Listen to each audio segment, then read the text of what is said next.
for July 23rd, 2019. It's 6:30, and Nick, if you want to turn, there we go. If you would, please rise and join us in the Pledge of Allegiance. Pledge allegiance to the flag of the United States of America and to the republic for which it stands, one nation, under God, indivisible, with liberty and justice for all. If you would remain standing for a brief moment of silence. Thank you. Okay, before I take a motion to adopt the agenda, there's one slight change. E2 is the appointment of the interim town manager. We're actually breaking that into two items and adding E3, which is the approval of the interim town manager agreement. So we'll have two items there, appointment and approval. And with that minor change, so we're adding E3. I'll entertain a motion to adopt the agenda. So moved. All those in favor? Aye. Okay, at this point in time, yesterday we went through the interview process, and the town board has selected Candace DeFinis to fill the Board of Commissioner vacancy seat. The term of this office will expire on December 10th, 2019. To bring Candace up and administer the oath, the first thing we have to do is, I would be happy to entertain a motion to fill the Board of Commissioner vacancy seat with Candace DeFinis. So moved. We have a motion. Any discussion? All those in favor signify by saying aye. Aye. Any opposed? The ayes have it. Candace, you want to come up and take the oath?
Welcome to the dais. Do we have anybody for public comment? Okay, so we have nobody signed up for public comments.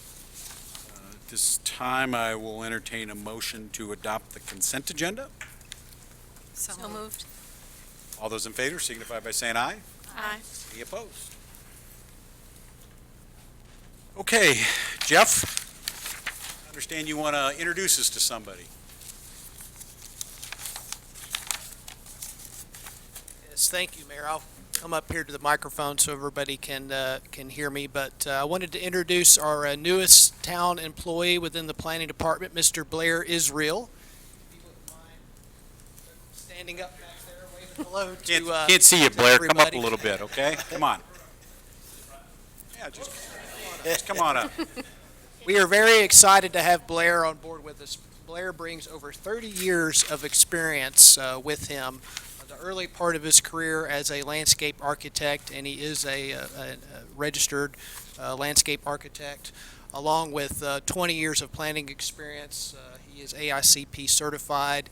He comes most recently a 16-year stint at the COG, and he actually wrote the town's 2012 comprehensive pedestrian plan, and he was serving as interim planner in that capacity for quite a few months here as the planning department was in transition, and loved it so much that he was interested in staying. So we're real excited about that, real excited about the experience that he brings, and we are almost at full strength and we will have next month. I plan on bringing the whole team to meet the entire board, so we're looking forward to that as well. Thank you. Welcome, Blair.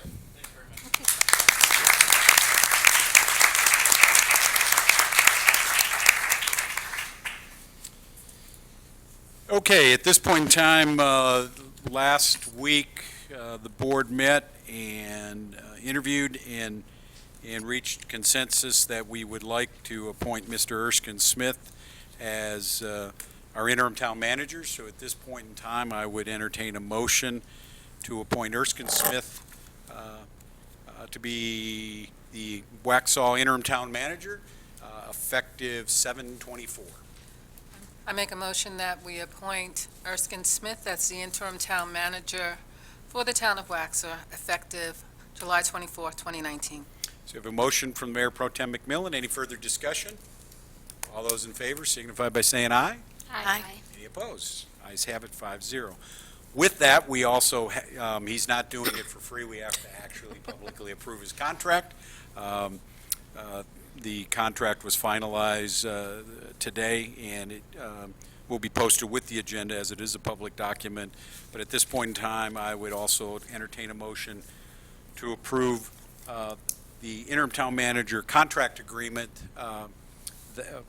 between Waxhaw and Mr. Erskine Smith to be effective 7/24.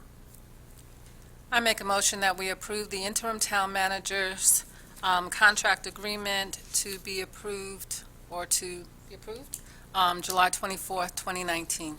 To be approved effective July 24th. Effective There we go. July 24th, 2019. All right, we have a motion from Mayor Pro Tem McMillan. Any further discussion? All those in favor signify by saying aye. Aye. Any opposed?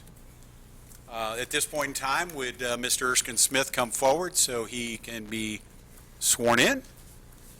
And then we're going to make him say a few comments.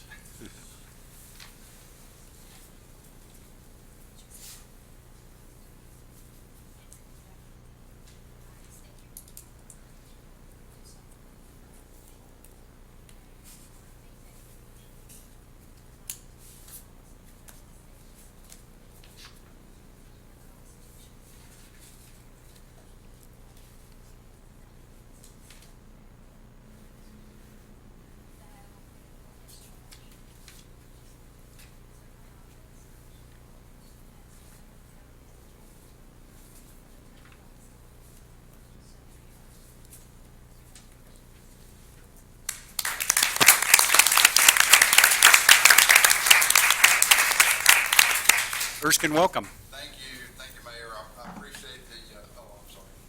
I appreciate the, thank you, Mayor. I appreciate the confidence the mayor and board have put in me for this position during this time of transition. I look forward to working with all the department heads and getting to know the citizens of Waxhaw much better. So, glad to be here Thank you. We look forward to seeing you there tomorrow morning. tomorrow morning. Thank you. Okay, item F1. We're going to get an update from our acting town manager, town engineer, development services director, Matt Huber, on transportation. Yeah, and you can just call me Slash for another a couple of minutes at least. Yeah, just to touch base on, I know transportation and traffic have been a hot topic, and all those things have still been progressing forward, and so I wanted to add kind of an update on where we are on a number of these items. I'll start with the funded projects and then move into the planned projects. Kensington Drive East, that intersection was going to be compromised by utility conflicts that were discovered in the design process, and so we were able to request additional funding to offset those costs and keep the project funded and not in danger of not being able to be completed in the approved funds. And so that funding has come back through the CRTPO, an additional $1.4 million, and that will easily clear any obstacles we have, so we are now moving most directly to complete the plans and then proceed to right-of-way and ultimately construction. 21 is the primary year of construction for that project. The west intersection of Kensington, which is subject to TIA mitigations and the developer is responsible for, is still tied up in right-of-way. I think 2 of those corners we still have not gotten right-of-way acquired to be able to move that project forward into construction. Gray Byram is a high hazard safety project by DOT, and that is indeed also tied up in right-of-way with one property owner not being able to come to an agreement with DOT to allow that. That was due to be constructed this year, and it doesn't look like they're on track as well. Yeah, just very specifically, so it's real clear to the citizens, that one is stuck in right away, and DOT will not get that constructed this summer as they thought they would start on it. And it's high on our priority, but property rights are property rights, and DOT has to work through that process, so. Absolutely. And then through the other funded, Ardmore has some off-site improvements to do on Church Street, both north onto Broome and south onto 75. Those will be constructed this year. They cannot get a certificate of occupancy for any of their buildings until those off-site improvements are in place and accepted by DOT. So then we get into planned projects.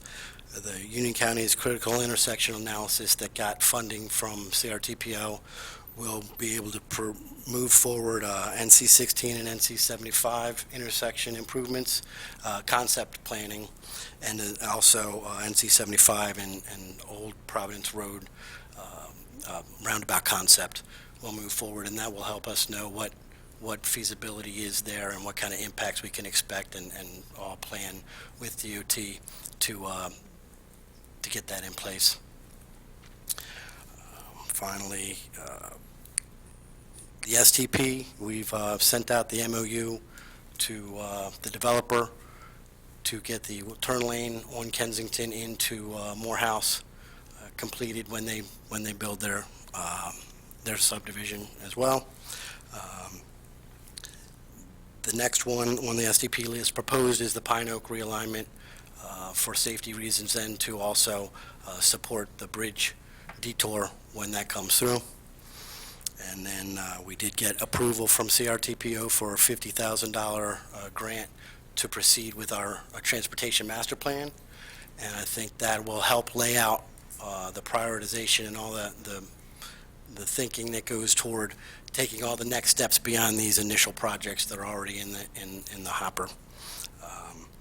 And then finally, Prescott is going to come forward soon with their CUP amendment, and that, when approved, will then set a timeline for all those mitigations that are still outstanding, and specifically the stoplight, a connection from Pine Oak to Prescott Glen Road, help make those turns north onto 16 a lot safer because they'll be protected by the light. And that's a quick overview of everything that's going on. Any questions for Matt? I do want to kind of highlight and thank Matt and the team. Getting funding from CRTPO is not an easy step. It's a technical process. The state has taken politics out of it and made it very much a data-driven exercise. And to even qualify to be even evaluated for the 60K for or 50K for the master plan and the intersection, et cetera, they have to do a complete design and analysis and submit it, and then compete against all the projects across the 3 county, Iredell, part of our Iredell, Mecklenburg, and Union County. And so yeoman's work, and we thank you for that. Just to give you an idea, it wasn't Waxhaw alone. Western Union County, we awarded $56.6 million in projects at the CRTPO last week. Western Union County benefited with the awarding of 4 projects to our neighbors in Marvin, Stallings, Wesley Chapel, and Weddington totaling over close to $6 million. And one of those projects is the roundabout at Newtown and Marvin. And I know a lot of people drive that. The third roundabout is now going to get built. As well as you go the other way, 1.1 million for improvements at North NC 200, NC 522, and South Rocky River Road and Parkwood School Road. So the effort that Matt and his team are leading and setting as a role model across the county is reaping the benefits. And so thank you to you and your team. The one thing that I do want to let everybody in on is that back on June 21st, the legislature rescinded the MAP Act, which you might say, what the heck does that mean? I mean, they basically had to conform to law in some recent court cases, and the real issue here is that it sends us, while we still have it as a project, it sends us back to the drawing boards for the Waxhaw Parkway and that corner, because the line on the map now is governed by the rescinding of the MAP Act, and that's a subdivision out in the county, and there's going to be some major work have to be done by the team across the three to bring that back, design it, and get it back up for funding. If we want to build that, the town and the county, Mineral Springs, all three jurisdictions are going to have to come together and try to figure out some alternatives there and bring it back forward to the DOT and ultimately the CRTPO. It's going to have a cost impact, so that puts it in an interesting state. So other than that, I think that really covers all of the transportation stuff. So next up, public hearings. First one is a public hearing on connectivity text amendment petition TA 8890-2019, a request by the town to amend some sections in the UDO and making the text clear. And at this point in time, I would entertain a motion to open the public hearing. So moved. All those in favor? Aye. Gentlemen? Good afternoon. Good afternoon. I'll take a good evening, too. Yeah, okay. So before you, we have a text amendment for connectivity. I believe in June, we came before you with a notice of intent for connectivity, just to put it out there before we pursue it as a text amendment. So here we are. So this is petition TA 008890-2019. It's a request by the town of Waxhaw to amend sections 8, 12, and 18 of our Unified Development Ordinance. And so for section 8, we'll be adding the definitions of a link, a node, and a directional quadrant. And then for sections 12 and 18, we'll be adding requirements for interconnected streets and multimodal transportation systems for specifically new residential and non-residential developments. And so it's good to note that existing developments or residential subdivisions will not be affected by this. So just clarifying from the beginning. So our existing UDO language is presented to you in the picture to the right. You can see where the very last sentence at the bottom, it says shall adhere to the requirements of this section, and then there are no requirements for this section. And so in the sections below that as well for cul-de-sacs and block length and width, you can see the text there. And so basically, in the next slide, we'll show you the proposed UDO language to fill in those requirements that are not set in the UDO. So we'll basically be requiring to connect neighborhoods to each other and other local destinations such as schools, parks, shopping centers. We're doing it to maximize arterial capacity to better serve regional long-distance travel needs, to promote more of a multimodal option, and to promote better access for emergency services, while also reducing vehicle travel time and mile length. And so below that, you can see the definitions that we're specifically adding. Good thing to note would be the definition of a link and a node. So a link is a segment of road between two nodes, and then a node is a point of decision such as an intersection or roundabout, and then also a cul-de-sac and a dead end to a road is counted as a node. And then, so in accordance with our 2016 comprehensive plan, section 2.3 for transportation specifically calls for connectivity.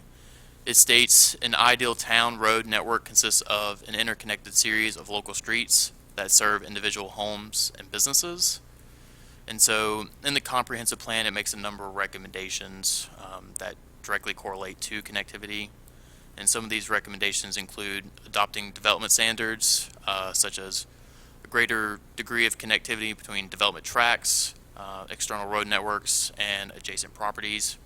And then also creating an internal grid street network based on moderate block lengths that aren't too long.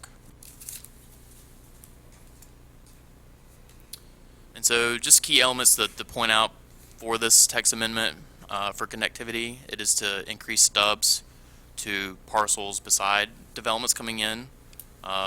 It requires right angle intersections. And so we'll also be doing, also require shared drive and cross connections for commercial properties. It will reduce block and link lengths. It will discourage cul-de-sacs, and then it will implement a connectivity ratio requirement for residential developments. So the connectivity ratio requirement is kind of illustrated on this map or drawing, and you can see that stub outs are provided here and here. And essentially the connectivity ratio is the links divided by the nodes, and extending that down provides less or the same amount of nodes, but you add a link and two more links with the stub outs, and then you get the greater connectivity ratio of 1.625 rather than the original 1.25. And this is just a basic example that's illustrated kind of to show developers basic concepts of what's the intent of it. And then we go on, and if we had been doing this in the past, however, 25 years, it's an issue here. We have existing subdivisions. Links would have possibly been made from here to here and through here, which would have been created a parallel road with 16 up along here if this had been implemented previously, which would have allowed for police access to get all the way down through town much more efficiently.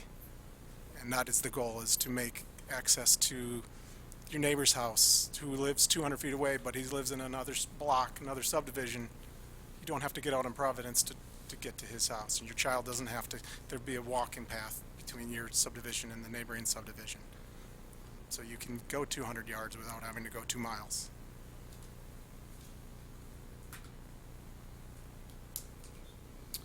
And so here's another example of that, more of a commercial aspect. So in the very bottom right-hand corner, you can see the CVS.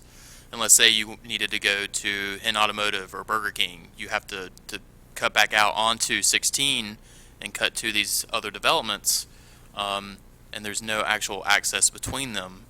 And so kind of a good real-life example of this connectivity in action is here between the Asian Grill and all the way up to the Domino's Pizza and where the Sherwin-Williams is. There's no need to cut onto a main thoroughfare. You can stay on the side streets. It's safer if you're shopping and need to access multiple shopping areas. It's easier to access. And then also on the rear of the Domino's is a stub to stub out to a potential parcel on the rear to help with connectivity. And so this is kind of a good example of what we're trying to implement across the town and new developments. So staff would recommend approval of the text amendment in order to revise sections 8, 12, and 18 of the Waxhaw Unified Development Ordinance, as it is in accordance with the comprehensive plan. And so at our June Planning Board meeting, there was a unanimous vote for a favorable recommendation to you all. And there was also a unanimous favorable recommendation for the reasonableness and consistency statement. So requested action are the following: either a motion to approve the petition, a motion to disapprove, or a motion to approve with modifications. And then requested a reasonable and consistency statement as well. And that is all. And that would be 2 weeks from. That would, Yeah. yes, yep. Okay, board members, do you have questions for the gentleman here? I do. The last time that this was presented, I believe Jeff was sitting beside you, and I brought up a concern that this is we're shifting one problem to create another. If we have, in residential neighborhoods, if the idea is to get people off of 16 and into the neighborhoods, you're going to create a situation where people cut through neighborhoods to avoid traffic on 16, to avoid intersections. And I feel like there ought to be some way to preemptively include some sort of traffic calming requirement so that the developer is aware that they have to go ahead and do that initially. They have to prepare for that so that we're not waiting on a neighborhood, waiting for an accident to happen, or waiting 3 or 4 months for them to get enough people together, to get a request together, to be traffic analysis, to go through the whole rigmarole to get some sort of traffic calming where we know a particular route is going to become a thoroughfare. So I still have that same concern that we are going to create a safety issue in some neighborhoods if we don't have something preemptive. Sure, and I think the goal is, I mean, it's true that you could create more traffic within neighborhoods for people trying to cut through and stay off the main thoroughfare, but the ideal goal is for subdivision to subdivision for better connectivity for emergency services, along with people within the residential areas going and visiting other residential areas. I And understand so the there, intent. and then the traffic calming. Yeah, we brought the traffic calming policy before you just over a month ago, and that would be implemented as you had So suggested. these will be connected. I mean, there will be traffic calming involved in this. Matt, besides- do you want to? Right. And so separately, through the design manual update that we're revising right now, we will institute those measures into the toolbox for designers, and Okay. plans will not be approved if the conditions wide, straight streets are part of the original plan. Then we will recommend and make sure that measures are in place Okay. to keep the cut-through traffic, if it occurs, at a safe and reasonable residential level. Thank you.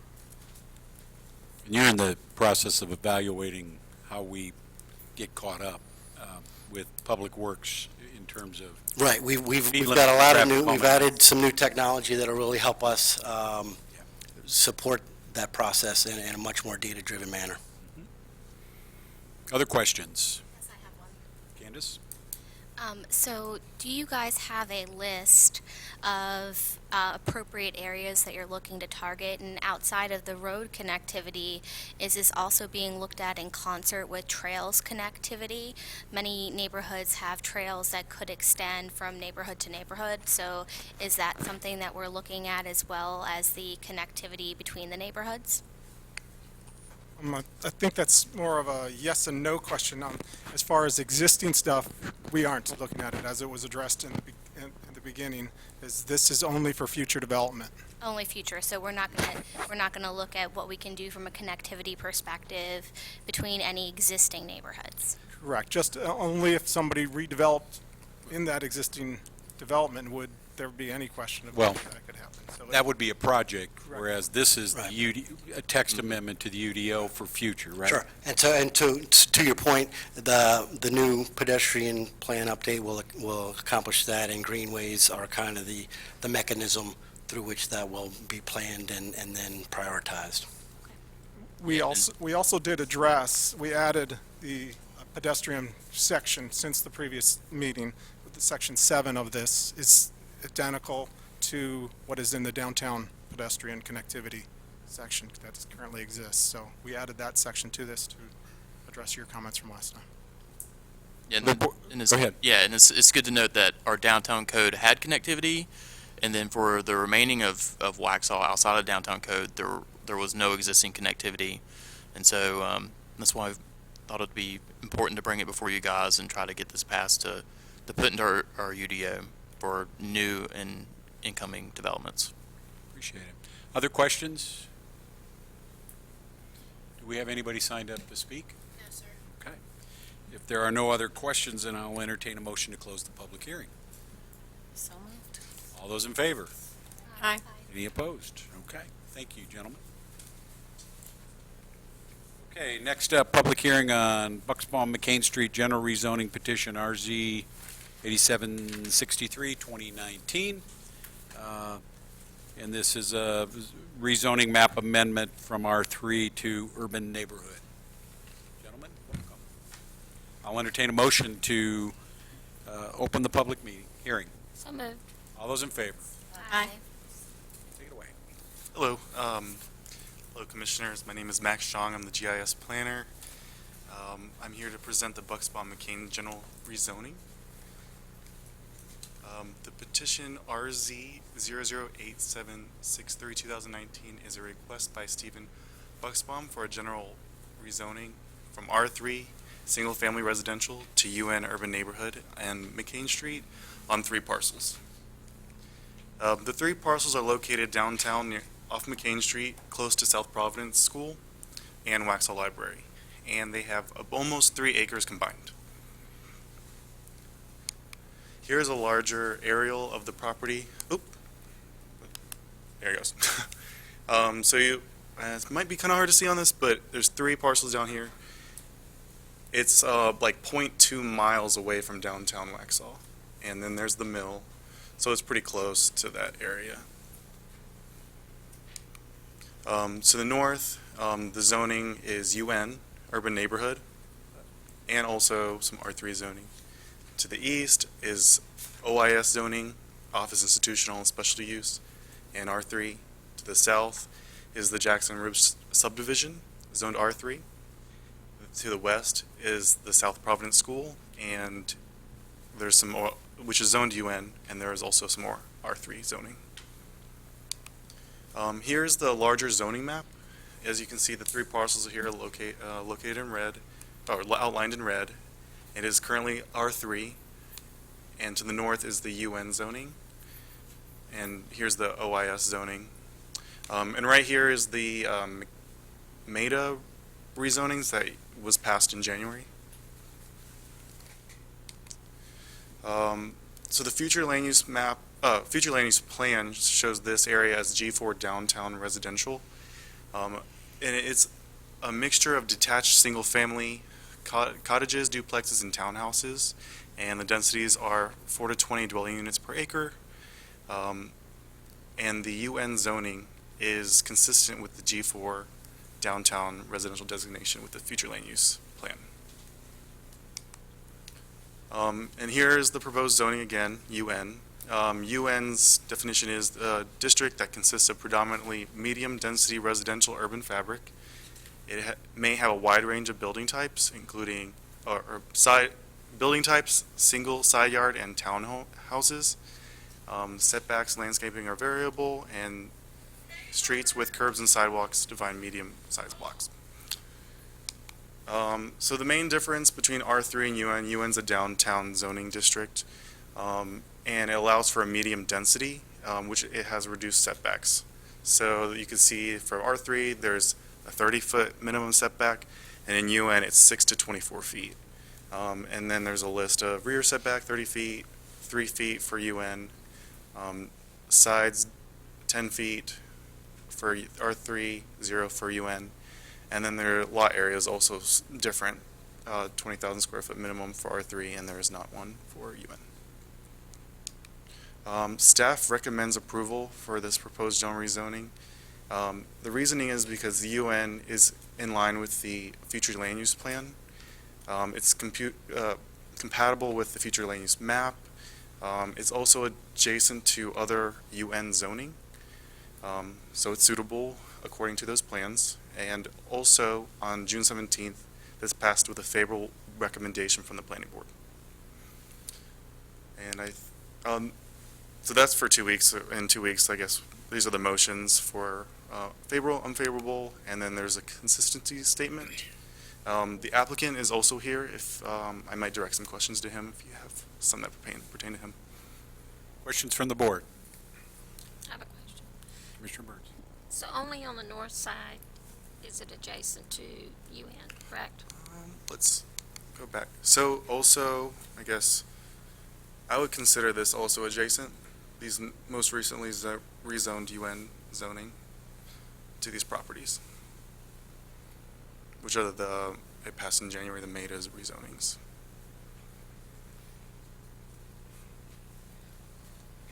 But yes, also in the north. Additional questions? Do we have anybody signed up? Does the applicant wish to speak? Not required. If you wish to, you're more than welcome. If you have any questions, I'm willing to answer.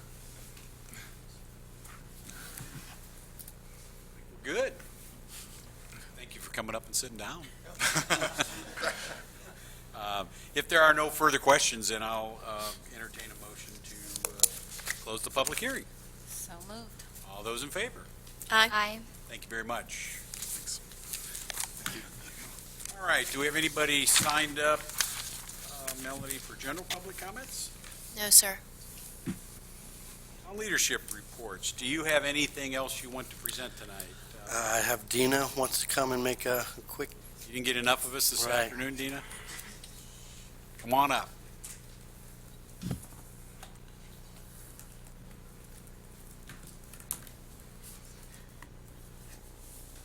Evening. Okay, I would like to give y'all update about Park and Rec upcoming programs and events and our new shiny program guide.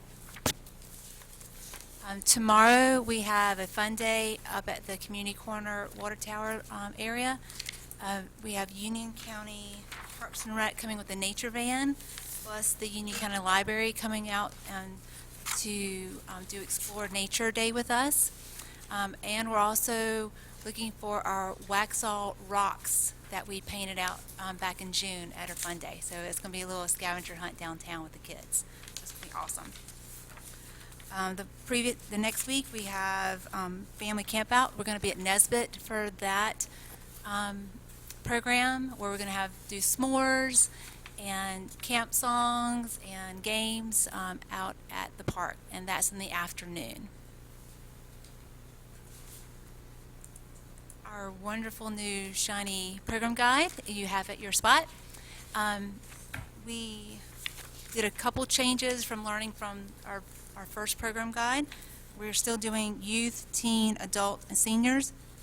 We changed up the adult to family to kind of encompass the whole family in that area. And of course, events. We are adding a new web software. It's called RecDesk. We're working out like in-house, working through some issues of it right now, but we're hopefully to go live by the end of the week, which we're really excited. This is going to help our citizens make like one profile and then be able to sign up from this point on, and they don't have to fill out another paper. Everything is kind of digital. It's very user friendly. Like, I can do it. It's pretty good. And the team is definitely working with communications to get out like how-to videos as well, and to get out the promotions of this is our next step of being a professional Park and Rec department. So we're very excited about that. Next event coming up is August the 2nd. We're having the Gem by the Tracks, and hopefully we'll have great weather for that. I guarantee good weather. Oh, goodness. And we are working on trying to schedule with our previous bands. Unfortunately, because of June and July, we had rainouts, but try to do another one in September. But again, it's working with everybody else's schedule, so we're diligently trying to do some makeups. But that is Park and Rec in a nutshell. You have any questions? Good, thank you. Thank you. Yeah, just take the opportunity to say it was a pleasure and honor to serve as the acting manager. The staff were outstanding, and they made it very easy to do. And thank goodness for Erskine Smith. Well, we were going to go into that a little bit later, but we do want to thank you as a board for 5 to 6 weeks of acting manager, as well as your day job. You handled it with class and professionalism, and I can't say enough, but thank you isn't enough, but thank you. And I can tell by the smile on your face you're glad to be former acting manager, and I can understand that. So thank you very much.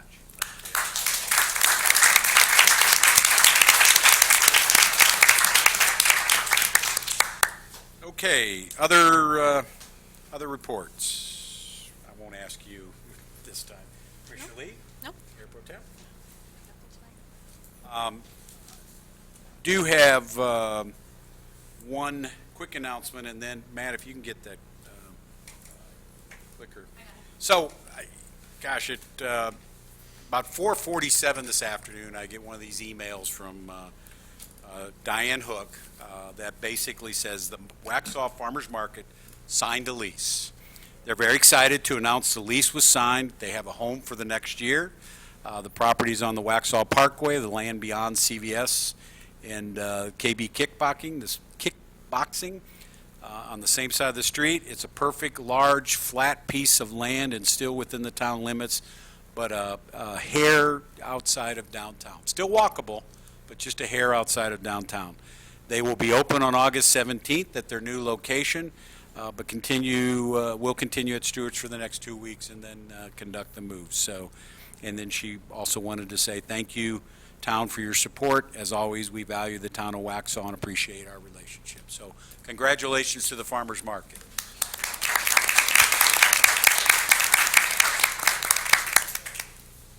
And last, and this is really for the board, just to have an open discussion. We'll talk more about this in the coming weeks. You know, just because the election filing season started, that doesn't mean we just sit idle for the next 4 months. Working with Matt and team, went back for purposes of the interviews yesterday, said what do we have that's in the budget, in the work plans that we have scheduled between now and December 10th. The easy one to take off the list right away, 16 events, in addition to everything else that Dina's doing, are going to be occurring between now and I think it's December 8th, actually. A lot of stuff going on. But when you look at all of this activity, a lot of it's going to get started. Not all of it's going to get completed. It's work in progress. That's the idea of a work plan. As a board, we committed. We will complete the employee benefit pay and compensation study and the implementation of that. That may require us to modify our policies. We don't know what's going to come back. Obviously, the work plan, Mr. Smith with our HR director, Wendy Davenport, will be completing that, bringing those recommendations forward with the consultant. But that's something that we absolutely positively committed to, and we need to complete that. Capital improvement plan. We've been talking about it for 2 years, and Mr. Smith realizes that's one of those things that he's going to try to bring it together to help facilitate a discussion so we prioritize it. We can't wait to identify a 5-year spending plan. We have more spending identified than we could possibly cover with our current tax rate and funds. So the sooner we get on with starting to identify and prioritize and talking about it and engaging the public, the better off we're going to be. Doesn't mean that those things change. It's not a commitment to a specific project. People don't have to get all worried about what's going to happen there. But it is laying out and identifying. We can't go to the county, their request for that work session on the 28th of August. If we don't know what we're going to do and how we're going to do it, then we can't go to the county and say, hey, here's our land use plan and where we see things happening. So we've got to start doing these things. Town manager recruitment process. It's the beginning of the process. Let's cut to the chase and understand that we have deadlines here. We got an election coming up. We can get some things started, but things tend to pause. And when you get a new board in place, managers don't tend to throw their resume out there until they get a feel for the board. So we have to have a process in place that's going to help us navigate that into next year. On the other side of that, Mr. Smith is an interim town manager. They're governed by the retirement system. They have only so many hours that they can work, and if we're not careful, then he will have to stop. We'll have to get another one and another one, et cetera. So all those things, it's not like we're trying to rush anything. It's actually putting some sound business principles into how do we have to operate over the next 4 months and then beyond for who's on the next board. We do have planning and zoning decisions coming forward. Jeff has alluded to Prescott Village is coming next week with their revisions to their plan. Providence Road, somewhere, there's a lot of stuff going on Providence Road. Providence and Cuthbertson, where the Taco Bell is, not the Tac Bell, but the Taco Bell. That's no editorial comment there, I apologize. The Preserve at Forest Creek. All these things are coming forward between now and the end of the year with their plans. It's not a surprise to anybody. Every one of those is out on the development projects list out on the website. Downtown real estate, we're in that RFP process. We're progressing through. Kurt will be back to us several times. Hopefully we make some form of a decision in the October timeframe. That's the commitment we made to the public, to the development community that's bidding on this, and we have to honor our commitments there. And obviously, the continuation that Matt laid out for the transportation plan. Now that he's got the extra time, now that he's not acting manager, we ought to be able to accelerate a lot of those, right? We'll be done tomorrow. We'll be done tomorrow. Okay, good. And of course, the staff has a lot at work. Mr. Smith is going to get a better understanding of that and a better feel for that and make sure that the staff is reporting regularly on that, but there's a lot of things going on. This is what's in front of us over the next 4 months. It is not anything that's cast in concrete. It will evolve and shift. But I think it's important that with all the activity around a new appointment, election filing, et cetera, the business of the town still goes on, and it's important. All these this board, just like the past board and the future board, we're in perpetuity. We just keep on moving, and we just keep on working on these things. So I'm delighted that Mr. Smith is here because he's going to help us navigate this, time it out, put some dates on it. He can't wait to get here tomorrow to begin working on this and all that. So I just wanted to make sure that that got out there for the public and the board to see and begin to digest. And for those that were not here at the work session, we already committed to probably a significant work session on future land use and development planning. So we're prepared for the county's retreat that they invited us to as they begin to redo and update their comprehensive plan. And I applaud the county for initiating that work because we're finally getting to a point where we are recognizing and being very realistic. We are a region. We're not independent entities. We can't get things done in a vacuum. We have different goals, but we gotta be able to share and reach consensus. So that's up there. That will be sent out by Melody tomorrow, and away we go. So with that, we have no other things on the agenda. So entertain a motion to adjourn. So moved. All those in favor? Aye.